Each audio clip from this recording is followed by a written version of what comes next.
अब्बास अंसारी जी हमारे साथ हैं। अब्बास अंसारी जी मऊ सदर से आते हैं और आज आप शपथ ले चुके हैं।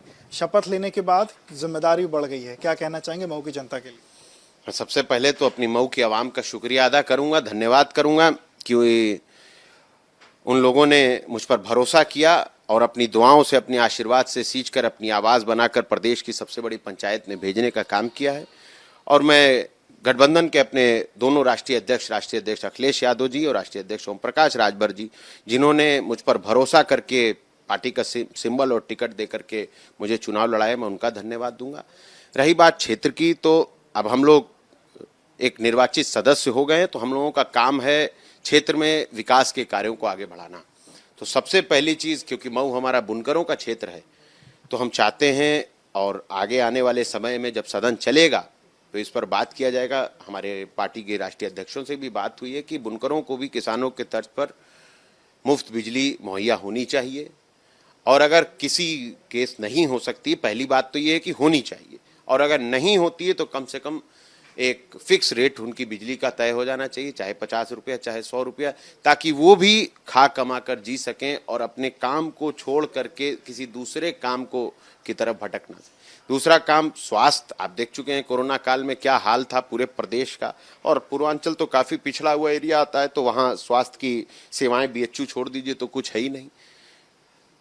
नेताजी के ज़माने में आजमगढ़ में कुछ स्वास्थ्य की सेवाएं, कॉलेज कहीं बनाने की बात हो रही, तो क्या उन सबसे लाभ मिलेगा ना? देखिए बिल्कुल, अगर मेडिकल कॉलेज बनाए जाएंगे तो ज़रूर लाभ होगा। मैं तो चाहूँगा, मैं सत्ता से कहूँगा भी, और मैं अगर माननीय मुख्यमंत्री जी से मेरी मुलाकात होगी तो मैं व्यक्तिगत रूप से अपने उनसे भी ये रिक्वेस्ट करूँगा कि मऊ में एक मेडिकल कॉलेज दें, ताकि आसपास के लोग भी जो इलाज के अभाव में अपनी जान से हाथ धो बैठते हैं, उनकी भी जानें बचाई जा सके। सर समझ हूँ, क्योंकि अभी तक उस विधानसभा से आपके पिता जो हैं वो वहाँ से विधायक थे, अब आप बन के आए हैं, मतलब क्या चेंज इसमें आप देख रहे हैं? हालांकि वो लंबे समय से जेल में, आप उनका काम धाम देखते थे, पर इसमें चेंज क्या देख रहे हैं?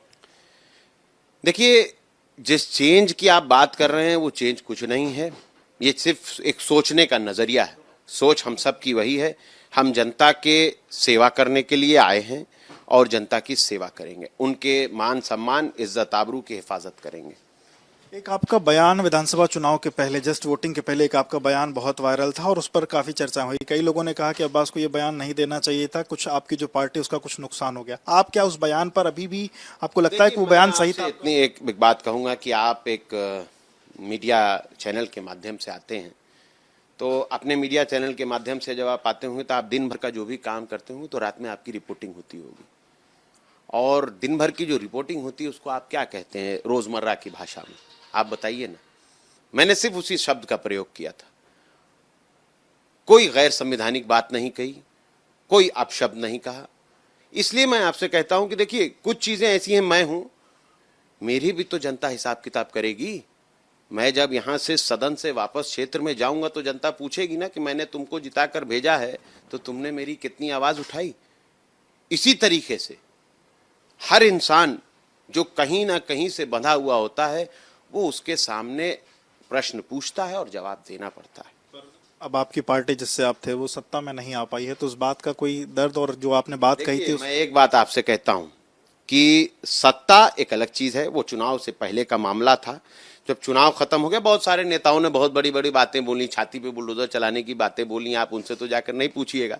बहुत सारे लोगों ने कहा है कि जरूरत पड़ेगी तो छाती पर गोली भी मारेंगे, अभी एक दो दिन पहले के लोगों के बयान है। तो मुझे पता है कि आप वो सत्ता पक्ष के लोग हैं, आप उनसे नहीं पूछ सकते हैं, मगर मैं इतना कहूंगा कि मैं ऐसा कोई काम ना किया है ना करूंगा जो कानून के नज़र में अपराध की श्रेणी में आता हो। हम लोग इस जगह पर बैठे हैं, यहाँ कानून बनता है, और हम लोग चाहेंगे कि ऐसा कानून बने कि उत्तर प्रदेश का हर एक नागरिक, चाहे वो किसी भी जाति और धर्म से क्यों ना ताल्लुक रखता हो, उसको तरक्की और बेहतर भविष्य मिले। एक सवाल और, 2 दिन पहले एक आपका फेसबुक पोस्ट देर रात आया 11:58 पे, और लगातार रात भर उसके बाद हलचल बांदा जेल से लेकर के लखनऊ तक बढ़ गई। उस पोस्ट के क्या मायने थे, क्योंकि तमाम लोग उस पोस्ट के बाद अलग अलग बातें कर रहे थे? देखिए, कुछ तो लोग कहेंगे, लोगों का काम है कहना।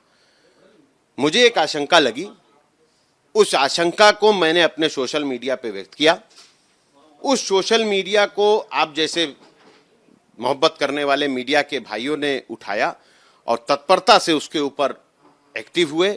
उस पर काम किया और उसका ये नतीजा था कि आपको भी दिखा कि उनके एम्बुलेंस के साथ एकमात्र चलने वाली वज्रवाहन जो खराब होकर धक्का देती हुई नजर आई, टीवी में दिखाने के बाद फिर थोड़ी सुरक्षा व्यवस्था को ठीक किया गया और यहाँ कोर्ट परिसर में भी सुरक्षा व्यवस्था को ठीक किया गया।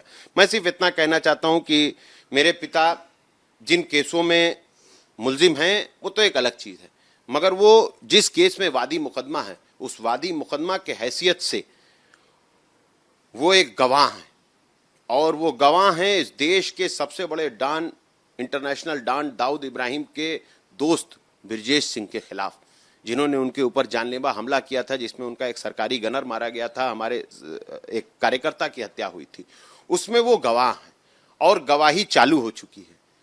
तो हम सब के दिमाग में एक संदेह की स्थिति बनती है कि क्या कोई अनहोनी घटना ना हो जाए, इसलिए हमने अपनी बात को रखी और ये डर आप सबके दिल में था, क्योंकि देखिए जब कोई आदमी न्यायिक अभिरक्षा में होता है तो न्यायालय उसका सब कुछ करता धरता होता है, मगर यहाँ कुछ और चलता है। तो रोपड़ से लौटने के बाद पहली बार लखनऊ लाए गए, तो क्या लगता है ये सिलसिला लगातार जारी रहेगा? उस तरीके से उनकी पेश कानूनी प्रक्रिया है और हम तो हर कानूनी प्रक्रिया का साथ देते हैं।